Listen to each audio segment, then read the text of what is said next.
Chers collègues, je suis très heureux de pouvoir participer à ce nouveau séminaire Ethnographie à la musique. Je félicite les organisateurs pour leur initiative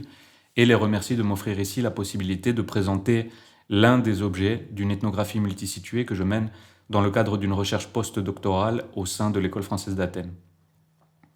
Le projet de recherche est intitulé Karsi, ethnographie croisée et cartographie numérique des pratiques musicales partagées dans les îles grecques de l'Est égéen et la province turque d'Izmir, et son objectif est d'interroger et de documenter la circulation, la transformation et l'appropriation d'objets culturels et de techniques corporelles dans une aire géographique comprenant les îles de Chios, Inousses, Lesvos et Limnos, ainsi que les côtes de Turquie et la région d'Izmir pour une période allant de la fin du XIXe siècle à nos jours. Afin de favoriser l'accès aux données produites lors de la recherche, en accord avec la politique de sciences ouvertes et les principes FAIR, c'est-à-dire trouvables, accessibles, interopérables et réutilisables, ce projet de recherche est adossé à une base de données sur laquelle les enregistrements de terrain sont versés et décrits et que vous pouvez consulter à l'adresse affichée sur le slide, moussion.eu. En plus des pratiques contemporaines des communautés turcophones et musulmanes de la côte occidentale de Turquie, cette recherche comprend également l'ethnographie des pratiques musicales et dansées des descendants de réfugiés d'Asie mineure qui résidaient donc en Turquie avant les expulsions, la guerre gréco-turque et les échanges de population entre les deux pays. Comme nous allons le voir, ces réfugiés se sont installés en divers lieux, notamment dans les îles, mais également dans la région de l'Attique, dont Athènes est la plus importante agglomération. Cependant, avant de rentrer dans le détail, je souhaiterais préciser l'orientation générale de ma présentation en expliquant son résumé. Premièrement, soulignons qu'en abordant les pratiques musicales et dansées d'un groupe social, quel qu'il soit, il est utile de circonscrire le répertoire musical général et d'établir des correspondances entre des sous-unités, de déterminer leur importance relative dans une espèce de recension statistique des performances et des cadres sociaux de la musique et de la danse. Pour vous donner un exemple concret, dans le cas des fêtes de la région en question, qu'il s'agisse de fêtes de saints, de mariage ou de fêtes de compagnie, l'une des danses les plus pratiquées dans la région hellénophone est la danse en couple sirtos. Or, pour bien comprendre le fonctionnement de la danse et pour la décrire avec précision, il est utile de comprendre quelles sont les mélodies et chants qui lui sont associés, de déterminer ceux qui sont le plus récurrentement mobilisés, joués, commandés par les danseurs, mais également de déterminer si certains chants ou mélodies qui partagent le même schéma rythmique ne sont pas considérés comme appartenant à un répertoire différent. En l'occurrence, ce schéma rythmique peut correspondre à une autre danse, en cercle par exemple, ou peut appartenir au répertoire de table interprété sans performance dansée. Ainsi, il m'est apparu qu'en Grèce et en Turquie, l'une des méthodes les plus efficaces pour comprendre les pratiques et interactions musicales consiste à partir du répertoire global, à déterminer ses limites et à reconstituer les catégories des pratiquants afin d'en comprendre les sous-unités et accessoirement à l'enregistrer afin que la génération suivante de chercheurs ne reparte pas de zéro. Cette approche qu'on pourrait qualifier de répertoriale est également très utile dans le cadre d'une recherche comparative puisqu'il n'est pas rare que des phrases, des motifs mélodiques, des vers ou des chants entiers existent sous forme de variantes dans plusieurs localités ou régions, mais soient performés différemment. Cette approche répertoriale et la recension exhaustive des chants et mélodies sont également le seul moyen d'interroger et de retracer leurs manifestations diachroniques afin de comprendre par exemple pourquoi certains d'entre eux sont préférés aujourd'hui et se maintiennent au fil du temps, tandis que d'autres tombent en désuétude ou se transforment. Ce qui nous amène à la biographie sociale d'objets culturels tels que les ouvrages, les CD ou les émissions de télévision. Comme nous allons le voir, les CD produits à l'initiative des descendants de réfugiés de Mélie constituent un cas d'étude particulièrement intéressant en ce qu'ils encapsulent à la fois des informations concernant les pratiques musicales et dansées des Méliotes, l'évolution de leurs connaissances au sujet de ces pratiques, des contradictions qui éclairent leur représentation, mais également celles des musiciens professionnels du chant de la tradition en Grèce, ainsi que l'idéologie d'un pan important des recherches sur le folklore et les musiques populaires en Grèce. Le plus évident des allant de soi, c'est que chaque CD produit, chaque émission télévisée, chaque performance musicale ou dansée, enregistrée et filmée dans ce cadre de manière publique ou simplement réalisée dans l'intimité d'une fête de compagnie, est une instantiation, une mise en forme de la culture musico-chorétique communautaire, mais aussi une mise en forme de la lutte des Méliotes contre la rupture culturelle, contre l'oubli, contre la dissolution de ce qui fait leur spécificité, leur identité. L'une des manifestations de cette lutte contre la rupture culturelle est un type particulier de commentaires relatifs à la mort des porteurs de cette dernière. Très régulièrement, les acteurs Amélie ou ailleurs m'ont indiqué leur regret qu'un tel ou une telle soit décédé avant qu'ils aient eu le temps de l'enregistrer afin de sauver son savoir, qui est un savoir situé, mais qui, additionné à tous les autres savoirs situés des anciens, permet de reconstituer la grande mosaïque des pratiques culturelles de la communauté. En grec, le verbe consacré est prolaveno, qui signifie avoir le temps, arriver à temps et rattraper. Prolaveno έναν άνθρωπο πριν πεθάνει signifie alors arriver à temps avant qu'un homme ou une femme ne meure et emporte avec elle un chant, une danse, un récit méconnu des autres membres de la communauté. Ainsi, la mort biologique des porteurs d'une culture, du point de vue des acteurs qui la partagent, est régulièrement considérée comme une perte irrémédiable d'un pan de leur culture. Et, à contrario, l'objectivisation des chants, des récits de vie, des danses par l'enregistrement ou la retranscription est considérée comme un acte de sauvegarde et de préservation essentiel contre la dissolution culturelle. Tandis que la reproduction de ces chants, de ces danses, notamment sur base d'enregistrement, est une réinstanciation volontaire et volontariste de la continuité de leur culture, ce que je nomme performance de la continuité. Mais la mort joue également un autre rôle dans la rupture culturelle, en ce qu'elle constitue purement et simplement une entrave aux performances musicales. Dans le cas d'une mort prématurée, c'est-à-dire avant la grande vieillesse, le deuil interdit en principe la participation des parents les plus proches à toute forme de réjouissance pour une durée minimale d'1 an, spécialement si elle comporte de la musique et de la danse. Lorsqu'il s'agit d'une communauté de plusieurs milliers d'individus, la continuation des pratiques s'accomplit sans heurts puisque seule une parentèle de quelques dizaines de personnes est tenue à l'écart des mariages, des baptêmes, des fêtes patronales ou de compagnie. Cependant, lorsque le nombre de personnes se revendiquant d'une communauté diminue sensiblement et lorsque la parentèle en question joue un rôle central dans l'organisation d'événements festifs, c'est tout le répertoire musico-chorétique de la communauté qui est en danger. Vivre pour chanter et danser Amélie, c'est donc lutter contre la disparition de sa culture, et cette conviction se manifeste de manière explicite dans certains vers chantés, dont celui inscrit dans le titre de la communication. Najum Enatoleme est un vers de 8 syllabes faisant office de refrain dans les chants de carnaval de Mélie, qui signifie littéralement « Puissions-nous vivre pour dire le chant », et qui témoigne de manière très directe du lien établi par les membres de la communauté entre la vie biologique et la survie culturelle. Et ce vers agit également en tant que prescription, sa fonction perlocutoire étant d'intimer aux membres de la communauté de se souvenir et d'énoncer leur chant. Pour reprendre le titre d'un article de Gilbert Rouget, il semble que pour les Méliotes, il ne s'agit pas de musiquer pour survivre, mais de survivre pour musiquer. Or, en principe, et toujours selon la logique des acteurs les plus investis, les enregistrements, la production de CD ou d'émissions télévisées constituent un rempart contre l'éphémérité et la contingence de ces pratiques, permettent de les immortaliser à proprement parler, de les graver dans la roche, et constituent des points de repère, des sources mobilisables à tout moment, assurant la continuité culturelle par-delà la fragilité de l'existence humaine. Notons également que le devoir de mémoire et l'objectivisation de l'éphémère par la production d'objets culturels s'articulent à une forme de nostalgie que j'analyserai plus avant, mais qui s'apparente à la mémoire longue que Françoise Zonabint observait chez les gens de Minot en Bourgogne. Elle dit, je la cite, « Toute constatation, toute réflexion sur le mode de vie, les mœurs des gens d'aujourd'hui sont assorties d'un commentaire sur ce qui se passait autrefois. Le temps vécu a deux versants, un présent et un passé, et le premier ne prend son sens que rapporté au second. » Lydia Zegmar, qui a produit une thèse sur le zébek dans la région de Tiret, en Turquie, le constate également. Dans la région de l'Égée, passé et présent se chevauchent dans les propos de ses interlocuteurs, toutes générations confondues, comme si les transformations sociales avaient été si rapides qu'elles n'instituaient pas encore vraiment le présent. Pour qualifier cette autrefois auquel se réfèrent les acteurs, elle utilise le terme de temps du village qu'elle reprend à Flich et qui, selon elle, exprime avec justesse le rapport presque fétichisé au village et au monde rural conçu comme une fenêtre sur le passé.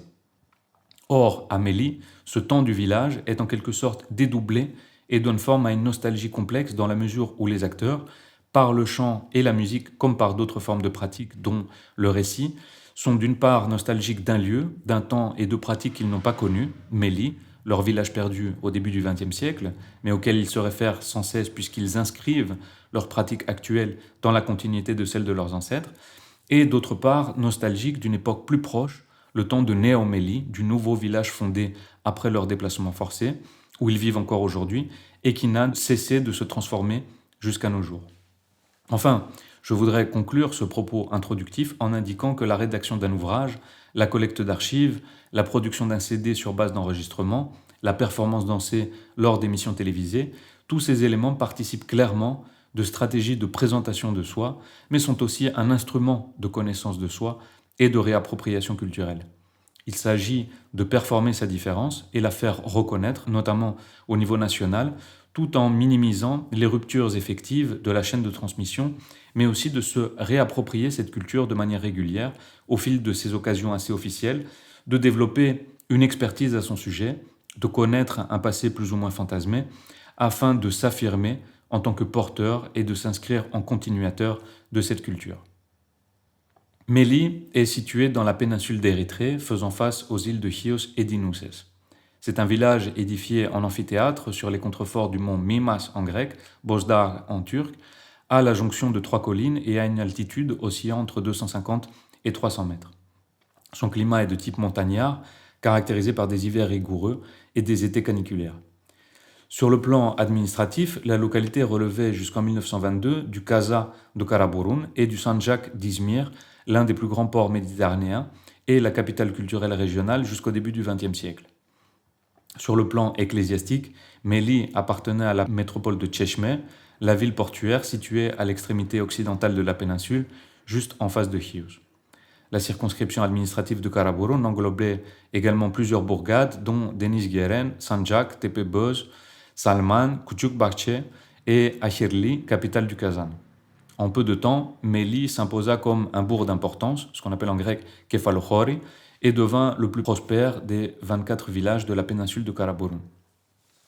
En plus d'activités agricoles vivrières, c'est-à-dire tournées vers l'autoconsommation, Mélie se distinguait pour sa culture viticole et le commerce du raisin, la pêche, mais surtout l'élevage de chèvres. Ses familles les plus puissantes disposaient de cheptels de milliers de bêtes.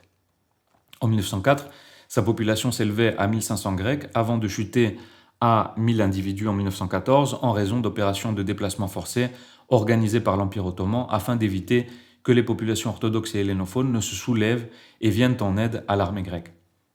À Mélie, une campagne de persécution fit suite au refus de 300 hommes d'être conscrits dans l'armée ottomane lors des guerres balkaniques contre la Grèce. En 1921, la population s'était rétablie à 1517 habitants et en 1922, l'incendie de Smyrne signe la fin de la présence grecque sur les côtes occidentales de Turquie et les Méliotes sont contraints de fuir leur village. Sur le slide ci-contre, vous pouvez voir où se sont installés de manière provisoire ou définitive des Méliotes. Comme d'autres réfugiés d'Érythrée, dont des habitants de Salman, Sanjak et Lithri, des Méliotes se sont installés sur le petit archipel d'Inousses. Ils ont d'ailleurs fortement influencé la culture musicale de l'île et on y retrouve encore aujourd'hui de nombreux chants de Mélie. D'autres se sont installés à Thèbes et Athènes, mais Mégare devint rapidement le principal pôle de convergence des Méliotes en Attique, notamment parce que certaines familles s'y étaient déjà installées suite aux persécutions de 1914. En 1923, environ 100 familles y étaient établies, qui furent d'abord logées dans des écoles, dans les maisons des mégariotes en échange de leur force de travail, tandis que d'autres louèrent des terres et s'établirent dans des métairies. L'impasse concernant leur logement définitif nécessita l'intervention d'un officier de l'armée qui proposa une zone inhabitée au sud de Mégare, appartenant alors à la Croix-Rouge suisse. En 1925, on y édifia 3 longs bâtiments parallèles qui furent subdivisés pour constituer des habitations de 4 mètres sur 8. Vous pouvez voir sur la carte ci-contre où se situait ce premier lotissement qui correspond au carré blanc. Au départ, ces habitations étaient destinées aux veuves de la ville de Smyrne et à leurs orphelins. Néanmoins, la majorité d'entre elles refusa de s'installer à Mégare et il fut décidé d'y loger les familles originaires de Mélie. À partir de 1925, les réfugiés agrandissent leur logement et y adjoignent une pièce supplémentaire afin de répondre à l'accroissement de leurs besoins domestiques. Et sur la photo de droite, vous pouvez voir l'une de ces maisons étroites et de plein pied qui subsistent encore dans le quartier. Les activités professionnelles des hommes sont diverses. Ils s'emploient principalement aux travaux agricoles et à la viticulture. Certains sont marins, mais un grand nombre s'adonnent à l'exploitation des fours à chaux et à charbon de bois. D'autres participent au pavage des routes et à la réfection du réseau routier entre les plus grandes agglomérations de la région de l'Attique. En 1932, une redistribution foncière s'opère et le ministère de l'Agriculture octroie à chaque habitant de Mélie une parcelle de terre expropriée au domaine foncier d'un monastère de l'île de Salamine. Les familles obtiennent environ 1 hectare pour la culture de subsistance. La même année, commence l'édification de l'église Saint-Jean le Théologien, protecteur du village avant les expulsions. Elle fut construite bénévolement par les Méliotes et grâce à leurs dons au fil des années, et sa construction fut achevée en 1955. Alors cette description sommaire de l'histoire socio-économique du village de Mélie, de l'installation d'une part importante de Méliotes à Mégare et de la construction d'un nouveau Mélie ex nihilo, vise avant tout à mettre en évidence que l'émigration forcée a complètement reconfiguré cette société et désorganisé ses rapports sociaux. De citoyens orthodoxes et hellénophones de l'Empire ottoman, d'éleveurs, agriculteurs ou commerçants établis, les Méliotes devinrent soudain citoyens d'un royaume grec à l'économie exsangue en raison des guerres, paysans sans terre, éleveurs sans troupeaux, vendant leur force de travail pour une bouchée de pain en tant qu'ouvriers journaliers. Être méliote, à partir des années 20, signifiait donc porter en soi la perte de sa terre d'origine, d'un statut familial et professionnel, de repères sociaux mais aussi géographiques, et donc d'une part importante de ce qu'on nomme culture. Ce registre de la perte et de la nostalgie du village d'origine se manifeste évidemment dans les chants composés après l'expulsion et qui n'ont cessé d'être énoncés depuis lors, comme nous allons le voir par le cas du chant d'amour Les Voisines, qui suite à l'expulsion devint le Nostalgikos, le chant nostalgique. Nous allons d'abord écouter le chant d'amour, interprété par Semé Navayanu, une méliote de 4e génération, lors de l'émission télévisée Ala Titis, le sel de la terre, enregistrée en 2022.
Comme vous avez pu le voir, il s'agit d'un chant dansé sous la forme sirtos, la danse en couple que j'évoquais en début de présentation. Ci-contre, vous pouvez voir les paroles du chant qui comptent une peine d'amour sur le ton de la plaisanterie et dont le cadre narratif est celui d'un dialogue imaginaire entre un méliote aimant une jeune femme fiancée et ses voisines. Je vous propose maintenant d'écouter le chant nostalgique et de le comparer au précédent. Vous constaterez qu'il s'agit de la même mélodie, mais qu'elle est interprétée à un tempo beaucoup plus lent, dans un rythme presque libre.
χωρισμό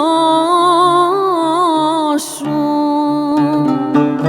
Όχ, δεν είναι εδώ, δεν φαίνεται, μέσα η καρδιά μου καίγεται.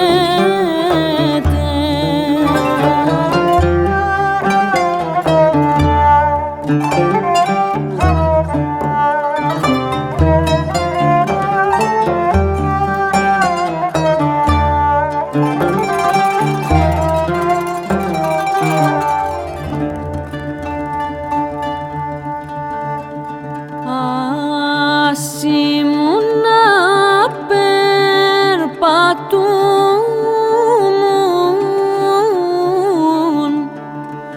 ας ήμουν να περπατούμουν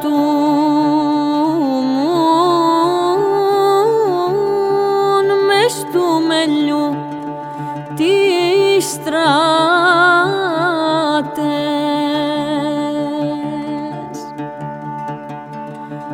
Πουν τα κλαδάκια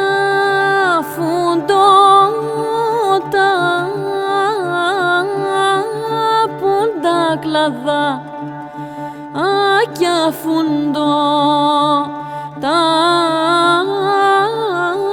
κι οι κόρες μαυρώματες.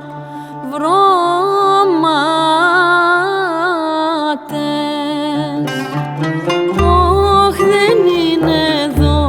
δεν φαίνεται, μέσα η καρδιά μου καίγεται.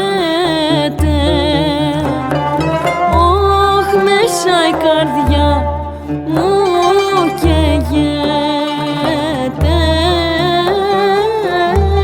δεν είναι εδώ, δεν φαίνεται.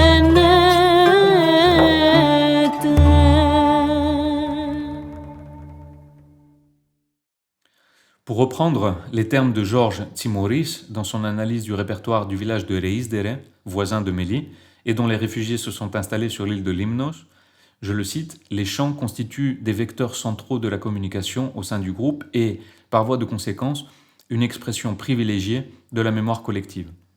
À travers ce matériau oral, soumis au processus de mémorisation et de répétition, les expériences collectives signifiantes sont représentées, réactualisées et perpétuées. Les chants des réfugiés sont pétris de symboles tirés d'un passé partagé, jalonnés d'expériences traumatiques, et par ces chants, les réfugiés opèrent un retour au village ainsi qu'aux localités environnantes d'Asie mineure. Sur le slide suivant, vous pouvez lire d'autres vers chantés sur la mélodie du Nostalgikos, où l'expérience imaginative consistant à vivre collectivement l'expérience traumatique de l'exil et à voyager mentalement jusqu'au village, à se remémorer ses maisons, ses ruelles, ses pâturages par le chant, est manifeste.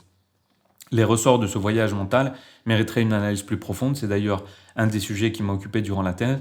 mais l'objet de la communication d'aujourd'hui est autre et à ce stade il me paraît intéressant de nous pencher sur la manière dont la nostalgie a été envisagée dans la recherche anthropologique. Dans l'ouvrage Perdre sa culture, David Berliner affirme que la transmission de la culture et les discours qui l'entourent constituent un exercice de pouvoir qui s'inscrit pleinement dans les luttes pour la reconnaissance menées notamment par les populations qui se considèrent comme des victimes historiques. Loin d'être neutre, ce désir de transmission relève de l'affirmation de soi dans un contexte de mondialisation et de discrimination sociale, et la culture et le patrimoine constituent une ressource et une arme pour affirmer l'identité, la dignité et le pouvoir face aux États-nations ou à la communauté internationale. Pour ces victimes historiques, l'expérience de la perte se double donc d'un impératif de transmission d'une culture devenue précieuse du fait même d'avoir été l'objet de destruction.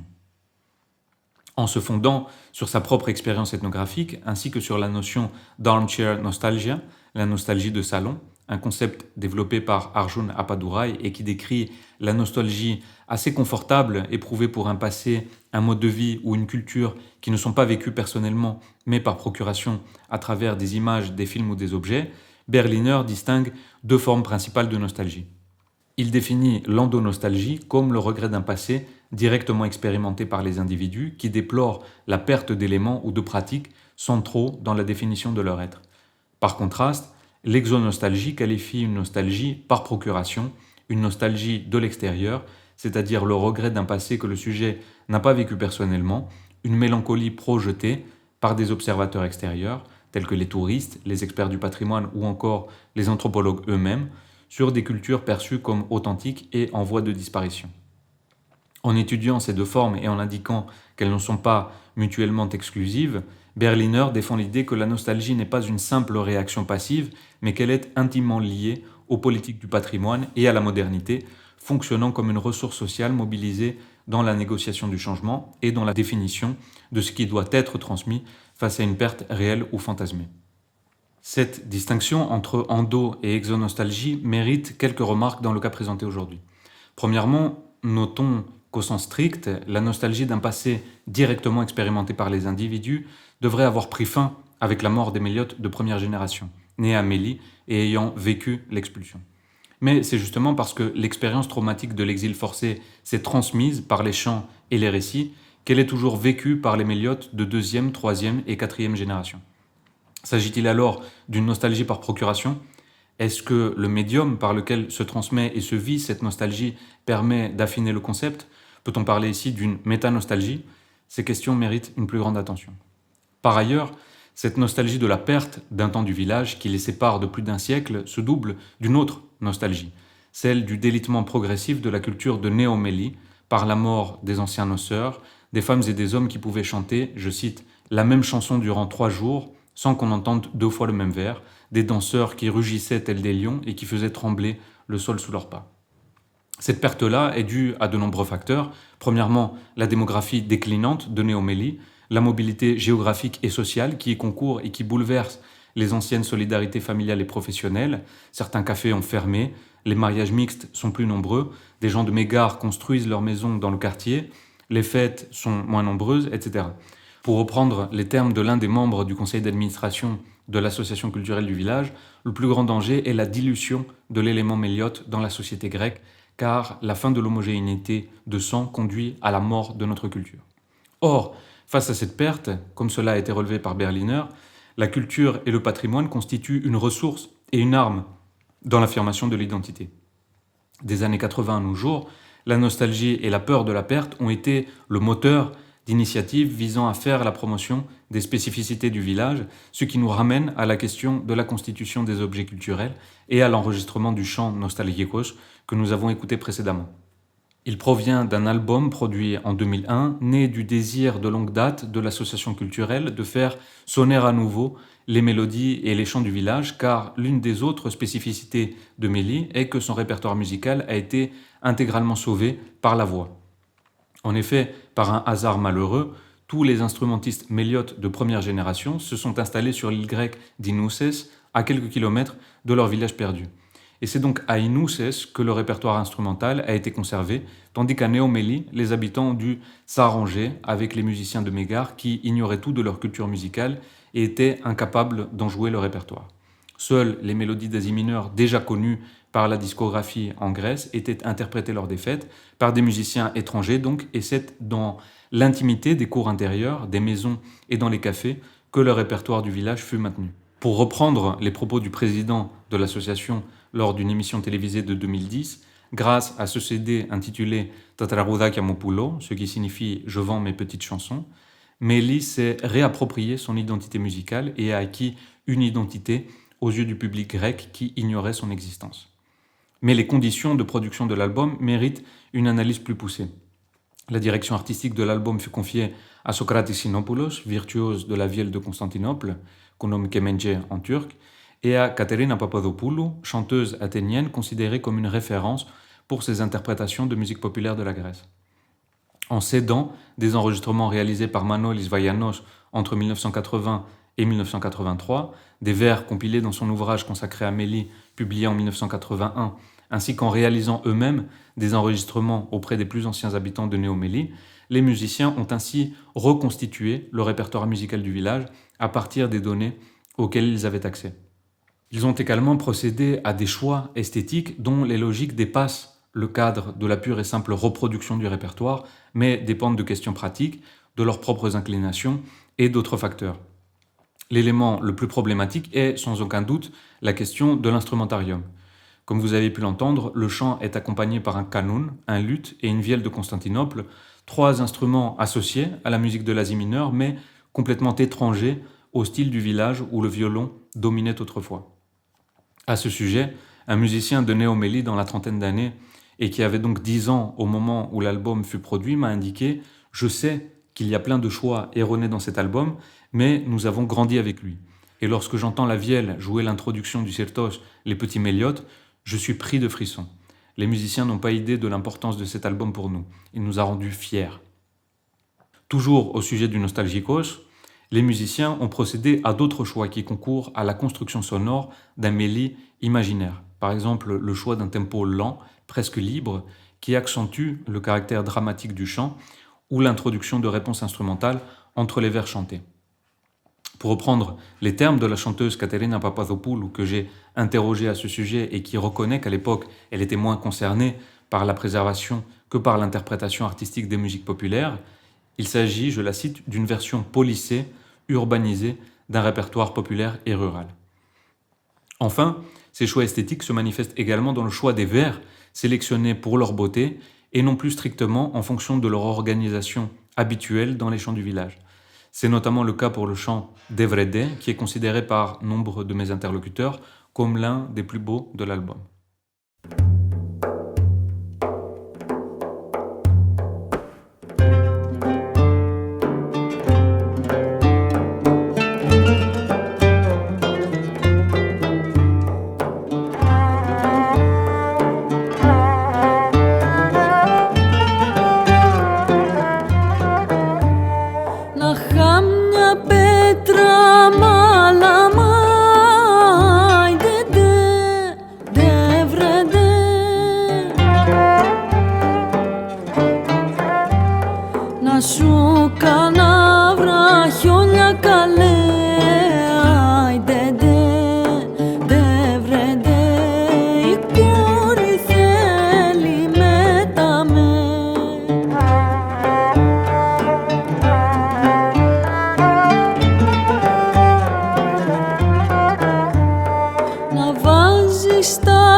Si j'ai souhaité ajouter cet extrait, c'est avant tout pour montrer qu'une reconstitution policée peut constituer une œuvre musicale de qualité et qu'il serait un peu court et réducteur d'envisager les choix esthétiques de musiciens professionnels comme de simples altérations d'un répertoire qu'il aurait fallu sauver tel quel dans sa pureté et son authenticité.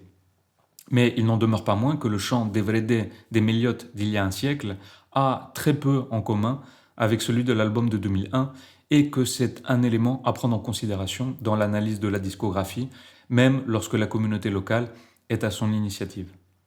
Une chose est sûre, cet album qui fut suivi par un autre en 2008 et dont la direction artistique fut assurée par Kyriakos Kalaidjidis, leader du groupe Enjordes, est une étape marquante de l'histoire de l'identité musicale de Neo Meli et il a notamment contribué à une recontextualisation des pratiques dansées puisqu'il permettait aux danseurs de Meli de présenter leur danse avec un accompagnement instrumental. D'ailleurs, c'est probablement en raison de la production de ces deux albums que des émissions télévisées furent par la suite consacrées aux pratiques musicales et dansées de Meli. Ajoutons que ce qui s'observe concernant la production des albums vaut également pour la production et la programmation de ces émissions. Pour reprendre l'exemple du premier extrait, celui du chant des voisines, il s'agit là encore d'un cas intéressant du point de vue de la performance de la continuité, des négociations concernant la présentation de soi et des réappropriations culturelles de la communauté. En 2022, je venais de commencer mon terrain à Meli, comme un à côté de la thèse, et j'ai donc pu assister à la fois aux enregistrements en studio, aux répétitions et aux négociations entre acteurs concernant la manière dont ils devaient présenter leur tradition musico-chorétique lors d'une émission d'ampleur nationale. Il va de soi que cette dernière a une logique propre, qu'elle nécessite de la variété visuelle et sonore, des temps intermédiaires consacrés aux commentaires du présentateur et aux récits d'habitants, des changements de configuration et de rythme. Or, dans le cas précis du chant des voisines, il s'agissait d'une décision concertée et d'un pari des musiciens et des danseurs de l'association culturelle qui, sur base de leur connaissance du chant, de son schéma rythmique, du tempo auquel il devait être chanté, ont décidé qu'il y avait de fortes chances pour qu'il se danse sous forme de certos. Ainsi, dans le cas de la Grèce, j'invite à la prudence concernant les émissions télévisées qui présentent une tradition musicale comme un donné, alors qu'une analyse plus approfondie des conditions de production de ces émissions met généralement en évidence que le produit final est traversé et formaté par des logiques autres que celles de la préservation et de la sauvegarde du patrimoine culturel immatériel d'une communauté. Ce produit culturel gagne à être envisagé comme un exercice de pouvoir sur la mémoire collective, comme un nexus traversé par des négociations et des arrangements. Pour le dire autrement, il s'agit d'un millefeuille d'intentions diverses, celles des producteurs, du présentateur, des programmateurs de la chaîne télévisée, des danseurs et musiciens, en somme de ceux qui se présentent comme des experts de la tradition locale et qui ont à cœur de présenter leur réalité musicale sous le meilleur jour, en minimisant la perte de vigueur de leur pratique et en effaçant toutes les incertitudes qui les entourent afin de performer au mieux leurs différences et la continuité de leur culture.